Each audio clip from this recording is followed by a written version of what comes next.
TV9 kilang ara don phan sitami nilihin ben kadom paji riglo nilimen laki Mangal Singh Kro non nili ke doke Surihojan Pathuak Klam long sido lapen lakha Surupathar constituency inkoira hini along sido nili lasi non nang litum dak lang tami armu dotik lapen non la dak ki bangji bangke chief minister Himanta Biswa Sarma alang li sidak ki bangji alam do lasi non pinangan ongdung atum sitami ledak nang citong dun pen nang litum camera person bhanili paklai bhansi chuning rig lo lasi non pinangan amunit sitami citong lo lapen ledak non Himanta Biswa Sarma sitami nang leji dok dok lo chok timya Assam Legislative Assembly Manthe Perfect Voting Girmali Dongha ইয়াতে ভাগিন কিমান আছে সব I love you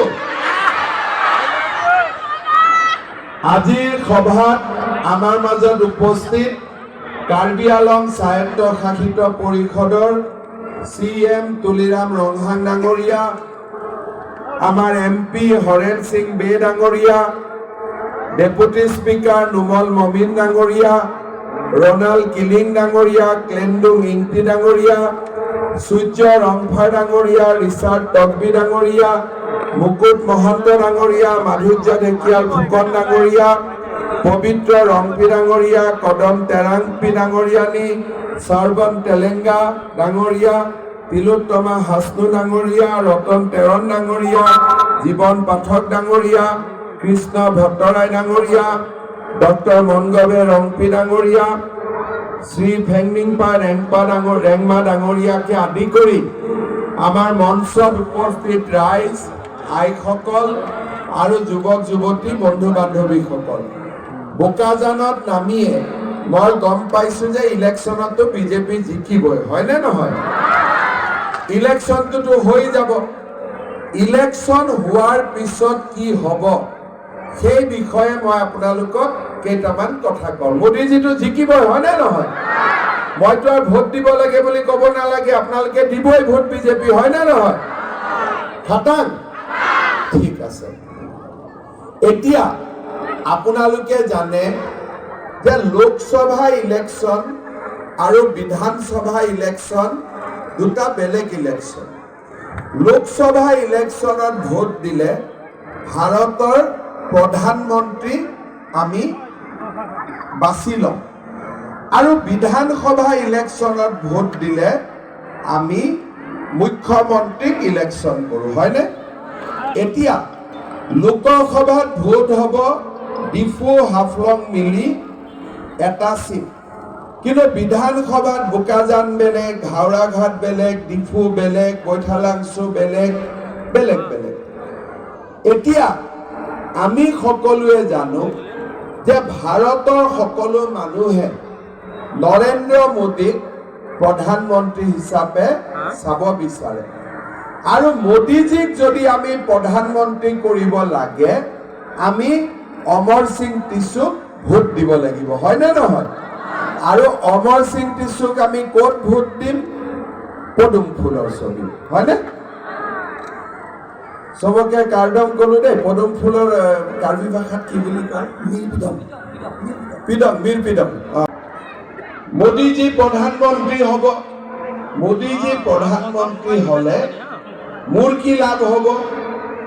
আপোনালোকে জানে যে এটা সূৰ্য থাকে সূৰ্যৰ পোহৰটো চন্দ্ৰৰ গাত পৰে তেতিয়া চন্দ্ৰটো জিলিকি থাকে তেনেকে দিল্লীৰ পৰা যেতিয়া আমাৰ দিছপুৰৰ চৰকাৰক বিফুৰ চৰকাৰক আশীৰ্বাদ কৰিব আমি সহযোগিতা পাম তেতিয়া আমি কাৰ্বি আলং আৰু অসমক আমি আগত লৈ গৈ থাকিব পাৰিম আজি আপোনালোকে চাব এখন ৰেলগাড়ী আছে প্ৰথম ডাব্বাটো প্ৰথম ইঞ্জিন হ'ল মোদীজীৰ ইঞ্জিন তাৰ পিছৰ ইঞ্জিনটো মোৰ ইঞ্জিন তাৰ পিছত তুলিৰাম ৰংহাঙৰ ইঞ্জিন তিনটা ইঞ্জিনে ট্ৰেইনখন জোৰে লৈ টানি লৈ গ'লে বেছি স্পীডত যাবনে নাই তো আমাক কাৰ্বি আলঙত ট্ৰিপল ইঞ্জিন চৰকাৰ লাগে দিল্লীত মোদীজী দিছপুৰত বিজেপি কাৰ্বি আলঙত বিজেপি কাৰ্বি আলঙৰ ইলেকশ্যন হ'ল আপোনালোকে কাৰ্বি আলঙত বিজেপিক জিকাই দিলে দিছপুৰত ইলেকশ্যন হ'ল মোক আপোনালোকে মুখ্যমন্ত্ৰী পাতি দিলে এতিয়া মোদীজীক যদি আপোনালোকে প্ৰধানমন্ত্ৰী পাতে আমি তিনিজনে লগ লাগি আপোনালোকৰ কাৰণে কাম কৰি কৰি গৈ থাকিম আপোনালোকে জানে ইলেকশ্যনৰ সময়ত মই যিখিনি কথা কৈছিলো বোকাজানত ৰাস্তা ঘাট বা কাৰ্বি আলঙৰ উন্নতি দলং এই গোটেই কামবিলাক আমি লাহে লাহে আজি আগবঢ়াই লৈ গৈ আছো ইলেকশ্যনৰ সময়ত মই কি কৈছিলো যে আমি অসমত 1 লাখ ল'ৰা ছোৱালীক চাকৰি দিম আজি আমাৰ সবৰ ঘৰতে ল'ৰা ছোৱালী আছে সবে আশা কৰে যে মোৰ ল'ৰাজনে এটা চৰকাৰী চাকৰি পাওক কিন্তু আগতে অসম চৰকাৰত চাকৰিৰ কাৰণে আমি টকা দিব লাগিছিল আজিকালি আমাৰ চৰকাৰত দুৰ্নীতি লাহে লাহে নোহোৱা হৈ আহি আছে যোৱা 3 বছৰত মই 1 লাখ চৰকাৰী চাকৰি দিলো কোনেও 1 টকাও ঘোষ খাব পৰা এতিয়া মই কি ঠিক কৰিছো যে এই 1 লাখ চাকৰি হৈ যোৱাৰ পিছত 2024 চনৰ ভিতৰত মই আৰু 50,000 ল'ৰা ছোৱালীক চৰকাৰী চাকৰি দিম কিমানত দিম 50,000 1 লাখ আগত দিলো আৰু দিলো 50,000 তাৰমানে ল'ৰা ছোৱালী কলেজত গ'ল ইউনিভাৰ্চিটিত গ'ল এতিয়া মনত এটা ভৰসা থাকে যে আমি অন্তত মেৰিটত চৰকাৰী চাকৰি এটাৰ কাৰণে কম্পিটিশন কৰিব পাৰো এবাৰ কাৰ্বি আলঙতে কিমান এচিএছ পাছ কৰিছে কিমান ডিএসপি পাছ কৰিছে কিমান ল'ৰা পুলিচত চাকৰি পাইছে এতিয়া আমি পুলিচত আকৌ জুলাই মাহত আমি ইন্টাৰভিউ পাতিম 15,000 ল'ৰা ছোৱালীক আকৌ আমি পুলিচত চাকৰি দিম আজি আপোনালোকে খালি আমাক আশীৰ্বাদ দি থাকক আমি কাম কৰি কৰি গৈ থাকিম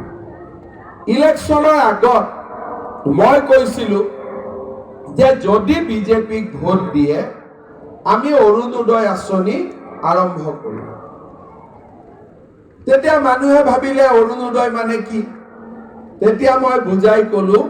যে আপোনালোকৰ বেংকৰ একাউণ্টত প্ৰত্যেক মাহত 850 টকা আহিব তাৰ পিছত 850 টকাটো বাঢ়ি বাঢ়ি 1250 টকা হ'ল হয় নে নহয় এতিয়া কাৰ্বি আলঙত কিছুমানে অৰুণোদয় পাই আছে কিছুমানে অৰুণোদয় পোৱা নাই কোনে কোনে অৰুণোদয় পোৱা নাই হাত দাঙকচোন নাই পোৱা বিলাক হাত দাঙক ঠিক আছে এতিয়া নাই পোৱাটো হাত নামক কোনে কোনে পাই আছে হাত দাঙক তো এতিয়া আপোনালোকে মিটিঙত চাওক 50% অৰুণোদয় পাইছে 50% অৰুণোদয় পোৱা নাই হয় নে নহয় এতিয়া ৰেচন কাৰ্ড কাৰ কাৰ আছে হাত দাঙক এতিয়া সব ৰেচন কাৰ্ড 100% আছে কিন্তু অৰুণোদয় 50% আছে যোৱাবাৰ ডিফুট আহোঁতে ইলেকশ্যনত আহোঁতে মই কৈছিলো যে 1000 বঢ়াই দিম 500 বঢ়াই দিম যি হ'ল হ'ল কিন্তু মই দেখিছো নোপোৱা মানুহ বহুত আছে নোপোৱা মানুহবিলাকৰ মনটো অলপ বেয়া লাগি থাকে নে নাই কাৰণ পোৱাবিলাকে পায় নোপোৱাবিলাকৰ মনটো বেয়া লাগে সেই বহুত বেয়া লাগে না বাইদেউ কাৰ বহুত বেয়া লাগে চাওক কোনে ক'লে তাই বেয়া নালাগে বহুত বেয়া লাগে হয়নে এতিয়া এইবাৰ আপোনালোকে মোৰ পৰা এটা কথা লৈ লওক যে পূজাৰ আগতে মই বোকাজান সমষ্টিত যিমান মানুহৰ ঘৰত ৰেচন কাৰ্ড আছে সবকে এটা এটা অৰুণোদয় মই দিম হ'ব 1250 টকা ঘৰত আহিলে মোদীজীয়ে আমাক বিনা পইচাৰ চাউল দিছে গেছৰ চিলিণ্ডাৰ দিছে বজাৰতকৈ 300 টকা কম দাম আয়ুষ্মান ভাৰতৰ কাৰ্ড দিছে 5 লাখ টকালৈকে আমি বিনামূলীয়া ট্ৰিটমেন্ট কৰিব পাৰো তাৰ লগত আমি এতিয়া সকলোকে অৰুণোদয় দিম 1250 টকা আপোনালোকৰ মাহত বেংক একাউণ্টত 10 তাৰিখে পুতুং কৰি সোমাই দিব হ'ব ইয়াতে লাখপতি বাইদেউৰ ফৰ্ম লৈছে নে নাই